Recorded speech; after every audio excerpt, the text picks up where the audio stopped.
म 84 वर्षमा 84 वर्षमा चाहिँ यहाँ किन आएको देश जान्न लागेको देश बेच्न जागे देश लुटे यी लुटेराहरूलाई धमाउनका लागि म आएको अहिले यी गर्दबादीहरू हामीलाई देखेर यिनीहरू आत्तिसकेका छन् सारै कलाकार विक्रम छेत्री व्यवसायी एउटा विक्रम छेत्रीले तिमीहरूले आज चाहिँ खाडो चुनौती दिन चाहन्छ यहाँबाट अब तिमीहरू भन्ने दिन सुरु गर्दै गर भन्नको लागि तिमीहरूले चाहिँ ठाउँ अब खोज्दै गर सुबाद रक्सी खाने बानी बनाइदियो अनि यो गाँजा खाने बानी बनाइदियो बाजेलाई काम छैन अनि 2-4 लाख भुडी परेको फुकाइदियो विदेश पठाइदियो अनि विदेशबाट आउँदा स्वास्थ्य पनि छैन छोराछोरी पनि छैन बाउ आमा र राजा कहिल्यै पनि पूर्व हुँदैन जति घर चाहिँ घरबेटीलाई जति माया हुन्छ नि भाडा बस्नेलाई हुँदैन यी त भाडाका टट्टु हुन् यी इन्डियाका यी चाइनाका र अमेरिकाका यी टट्टुहरू हुन् अमेरिकाले देखाइदिसक्यो टट्टु भनेर भनिसक्यो होइन निरङ्कुश राजा खोजेको होइन लोकतान्त्रिक राजा खोजेको हो हामीले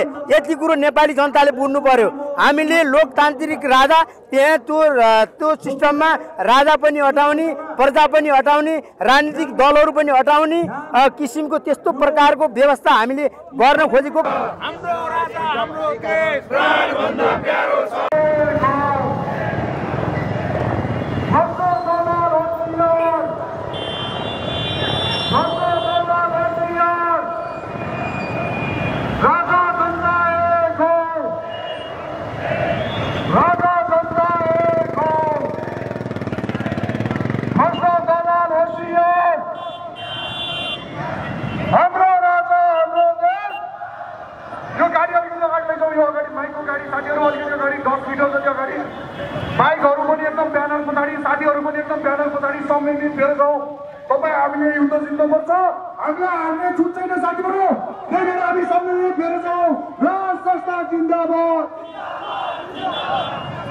अगाडि पुरै छ खाली गर्नुहोस् स्वयंसेवक साथीहरू अगाडि जानुहोस् अगाडि गाडीहरू सबै रोक्नुहोस् अगाडि बाटो क्लियर गर्नुहोस् किनकि हामी हजारौं छौं यो बाटोले हामीलाई पुग्दैन आजले साथीहरू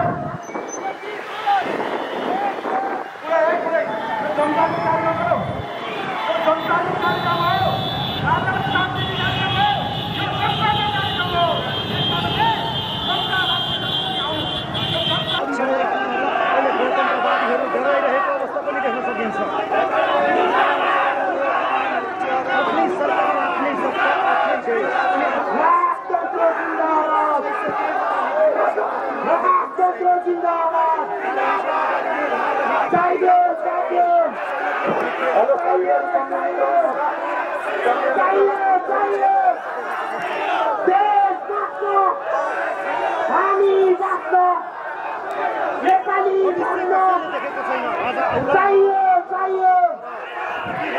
यो देशमा राजा किन हटाएको कुरा आम नागरिकले थाहा होला नि यो देशलाई लुटेर खोक्रो बनाएर बलात्कार गर्नलाई राष्ट्रता फैलेको महसुस भएको छ हो किन साथीहरू त्यसैले म के भन्छु भने राजा एक राजा पाल्नलाई हामीलाई धेरै सजिलो छ तर हजारौं दलाल राजाहरू छोटे राजाहरूलाई पाल्नलाई हामीलाई हम्बे परेको छ हो किन साथीहरू त्यसैले आदरणीय साथीभाइहरू अब हाम्रो एवं चल्ने आन्दोलनमा सहभागी हुनको लागि 77 जिल्लाका देशभक्ति राजभक्ति र हाम्रो राजा ज्ञानेन्द्र विक्रम शाहदेवलाई श्रीपेश लाउनको लागि तपाईहरुको उपस्थित हुनको लागि हार्दिक अनुरोध गर्दै म यहाँ बिदा हुन्छु जय राष्ट्रवाद जय देश जय नरे राखेका छौ तिमीहरु आत्तेर बोलेको यो कुरा बुझिराख तिमीहरु चाहिँ कसो गरम कता जाऊ कता भागम भनेर बोलेको आज चाहिँ खाडै कलाकार विक्रम छेत्री व्यवसायी एउटा विक्रम छेत्रीले तिमीहरुले आज चाहिँ खाडो चुनौती दिन चाहन्छ यहाँबाट अब तिमीहरु भन्ने दिन सुरु गर्दै गर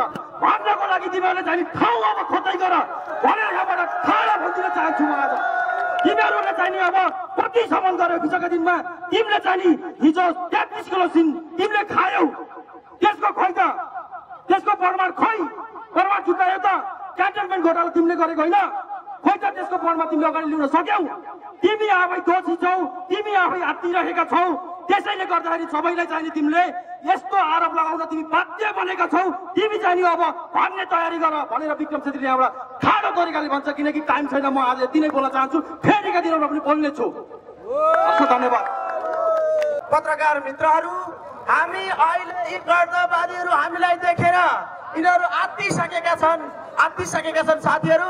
अब हामीले अब पनि पछि हट्ने गर्यौँ भने यिनीहरूले हामीलाई छोड्नेवाला छैन। अब हामीले यिनीहरूलाई एक एक गरेर पाता कसेर यिनीहरूलाई चाहिँ हामीले चाहिँ सडकमा ल्याउनु पर्ने हुन्छ। र अब श्रीपास धिराज सरकारलाई हामीले चाँडै हामीले चाहिँ यो नारी नीति रात दरबारमा हामी शिविर लगाइदिँदैछौँ। यो हाम्रो आन्दोलनको सुरुवात हो। यो भर्खर यो चाहिँ टेलर मात्रै हो, फिल्म आउन बाँकी नै छ साथी हो। त्यस कारणले हामीले रुखको साथ भएर हामी देश विदेशमा जहाँ छौँ हामीले चाहिँ यो हाम्रो यो गणतन्त्रवादीहरूलाई चाहिँ सशक्त रूपमा चाहिँ हामीले तिनीहरूलाई चाहिँ तह लगाउने हिसाबले अगाडि बढ्नुपर्छ भन्दै म 2 शब्द यही अन्त्य गर्छु। धन्यवाद। भन्नुहुन्छ भने यो देशमा अघि पृथ्वीनारायण शाहले आर्जेको यो देश हाम्रो नेपाल हो। अब हामी राजा देश र जनताको लागि राजा हो यो देशमा।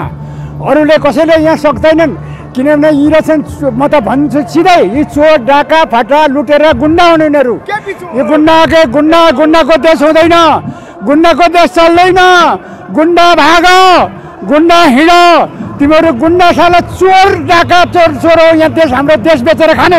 आज हाम्रो शिष्ट बेचे, कहाँ बेचे, अहिले देशै बेच्न लागेका छन्। अहिले यो यसमा यिनलाई चाहिँदाखेरि एउटा पद हुँदा सानो मान्छे एउटा सचिव हुँदाखेरि त्यसले चाहिँ भत्ता पाउने साला यो हाम्रो देशको भत्ता खाने को हो त्यो? त्यसले हामीले जनतालाई पाल्न सकिन्छ अहिले? हिजो पनि त्यस्तो पनि निकालेका छन् यहाँ भत्ता खाने भनेर। यिनका बाउको सम्पत्ति हो त्यो। हामीले जनताले कर तिरेको, हामी बुढापाकाले हामीले वृद्ध भत्ता भर्खर खान पाएछौँ।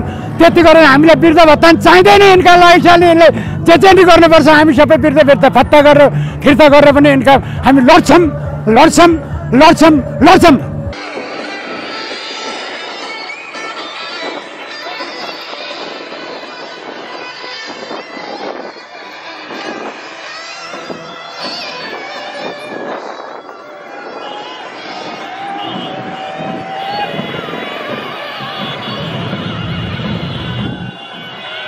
पनि होइन, यिनीहरूलाई सबै यो जाउलाखेलको चिडियाखाना सर्न लागेको छ। यिनीहरू सबै अहिलेका बालवाला मन्त्रीदेखि पूर्व प्रधानमन्त्रीहरूलाई चाहिँ यहाँ जेलमा ल्याएर राखेर नेपाली जनतालाई 2 रुपियाँ टिकट, विदेशी आयो भने 1000 रुपियाँ टिकट राखेर यिनीहरूलाई त्यहाँ खाना पनि नदिई सुकाएर दुब्लाएर राख्नुपर्छ पहिलाकै अवस्थामा। जस्तो यो सबै सम्पूर्ण समस्याको समाधान चाहिँ के देख्नुहुन्छ तपाईँले? राजा नै हो यो।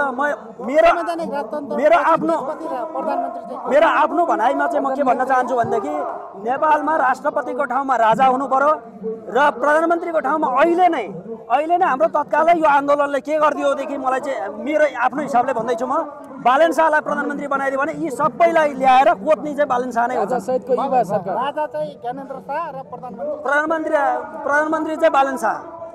जनताको सपोर्ट, जनता निर्वाचन किन हुनु पर्यो? पहिला निर्वाचन भएको थियो र तपाईँको 65-63 को जनआन्दोलनमा राजाले तपाईँको संसद बनाइदिएको होइन र बिउदैन।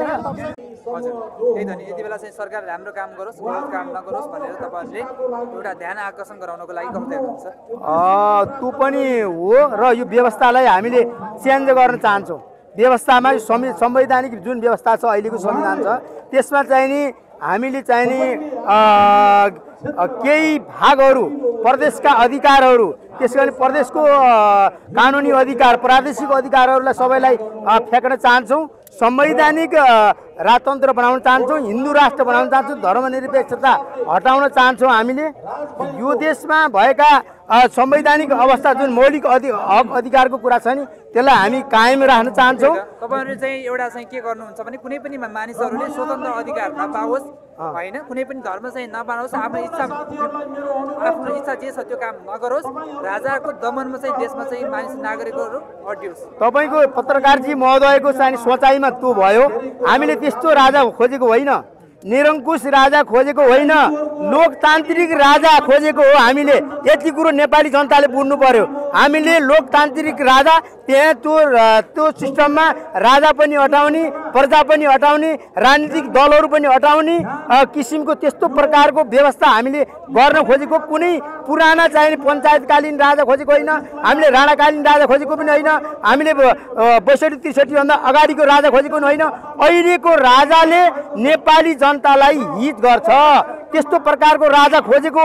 तपाईँहरूले अफवाह नफैलाउनु होला। तपाईँहरूलाई म भन्न चाहन्छु, हामीले अहिलेको अब आउने राजाले यो देशको विकासको खाका कोर्नेछ, यो देशको जल सम्पदालाई विकासको समुच्च रूपमा प्रयोग गर्नेछ र त्यो मात्रै होइन, हरेक कुरालाई रोजगारको व्यवस्था गर्नेछ, उद्योग धन्दा सिर्जना गर्नेछ, यो देशमा सुशासन दिनेछ, राज्य कसरी सञ्चालन गर्ने हो भन्ने कुरा एउटा चाहिने आयोग निर्माण गरेर यो देशमा हामीले यो देशलाई समृद्धि कसरी बनाउन सकिन्छ त्यो बाटोमा लैजाने यो आन्दोलनको मूल लक्ष्य हो।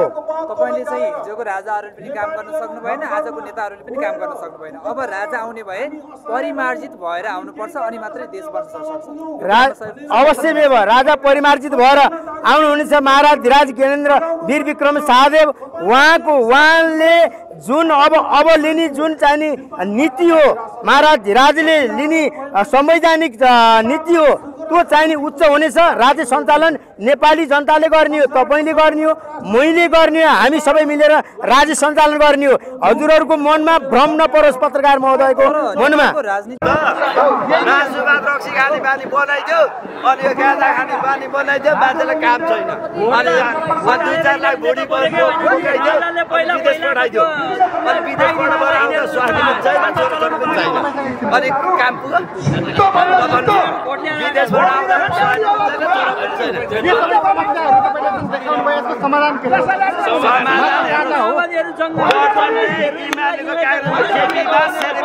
यिनीहरूले 9 महिना दुध खाए पनि यिनीहरूलाई रोक्न सक्दैन, राजा ज्ञानेलाई रोक्न सक्दैन। हाम्रो राजा हाम्रो देश प्राणभन्दा प्यारो छ, हाम्रो राजा हाम्रो देश प्राणभन्दा प्यारो छ। जय जय गौरव, जय जय